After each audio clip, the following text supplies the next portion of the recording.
लोकसभा चुनावों को लेकर पूरी प्रदेश में जहां जो है चुनाव प्रचार तेज हो चुका है, वहीं कांग्रेस की बात करें तो कांग्रेस ने होशियारपुर लोकसभा सीट से जो है जामनी गोमर को उतारा है। जामनी गोमर की बात की जाए तो 2014 में ये आम आदमी पार्टी के उम्मीदवार थे, लेकिन इस बार जो है कांग्रेस ने इन पर दांव खेला है।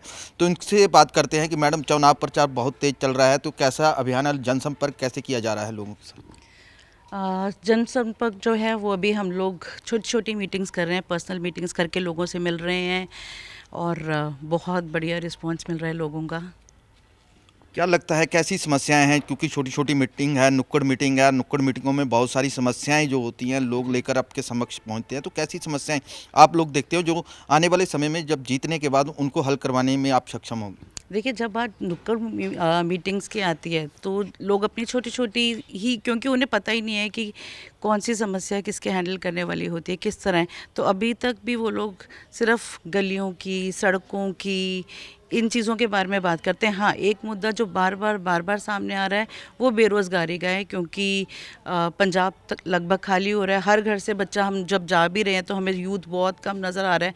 खासकर 17, 18, 19 साल के जो बच्चे हैं वो बहुत ही कम मिल रहे हैं। तो जब हम पूछते हैं बच्चों के बारे में तो हर फैमिली यही कहती है कि हमारे बच्चे बाहर चले गए हैं। तो ये एक अनएम्प्लॉयमेंट का मुद्दा है जो बहुत ज़्यादा बार सामने आ रहा है।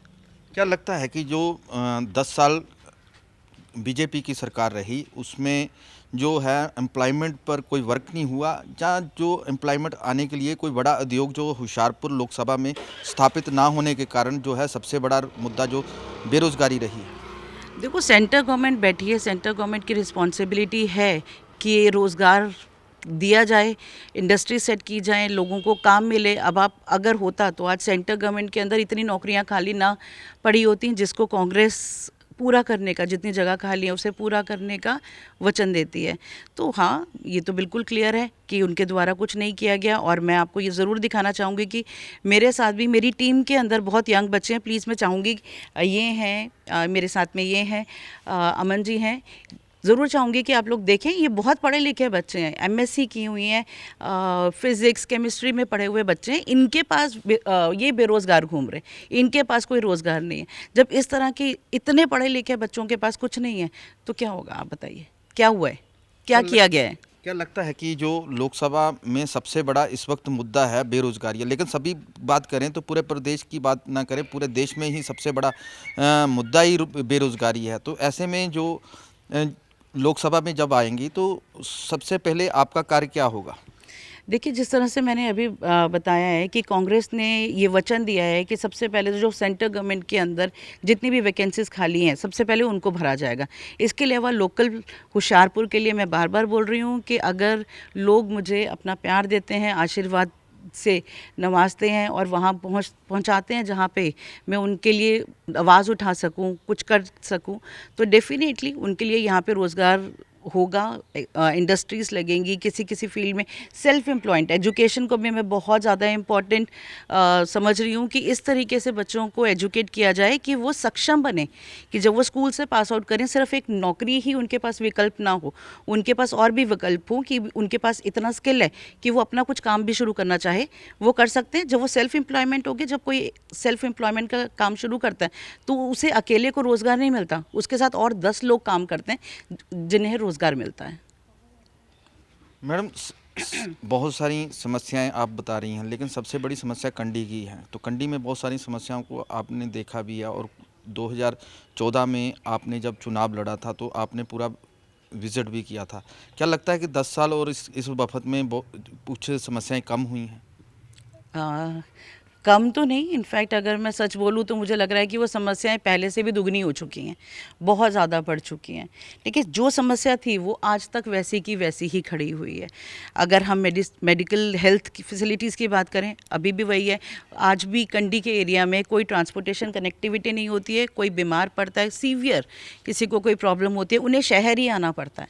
उनके पास और कोई विकल्प नहीं है कि वो उधर कहीं पे कुछ जा सकें, जिसकी वजह से कई लोग अपनी बहुत फैमिली को दुख झेलना पड़ता है।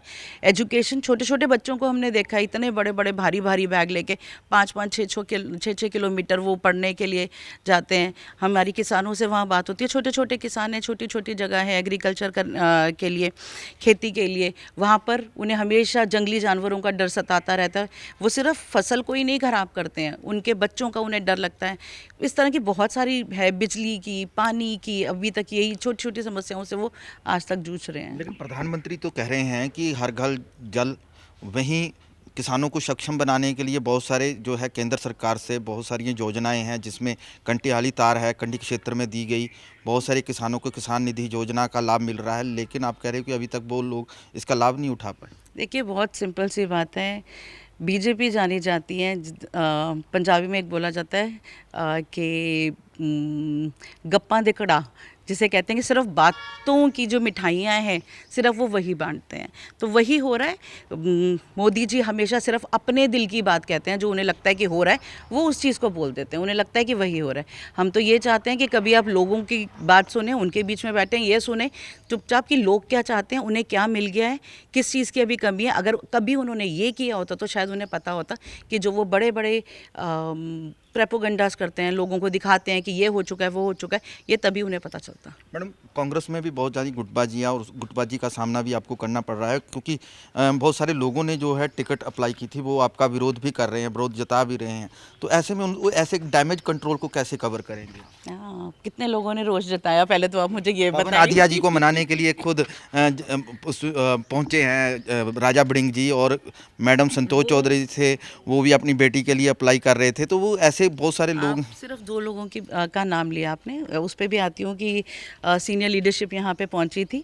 देखिए, हमारे प्रधान जी है ना, वो बहुत ज़्यादा काम कर रहे हैं पंजाब के लिए। वो चाहते हैं कि जितनी ज़्यादा से ज़्यादा सीटें हो सकती हैं उन्हें जीता जाए, ठीक है। क्योंकि इस बार जो लड़ाई है वो मुद्दों की लड़ाई है, वो संविधान को बचाने की लड़ाई है, वो देश को बचाने की लड़ाई है। इसलिए वो इसमें बहुत ज़्यादा इनिशिएटिव ले रहे हैं।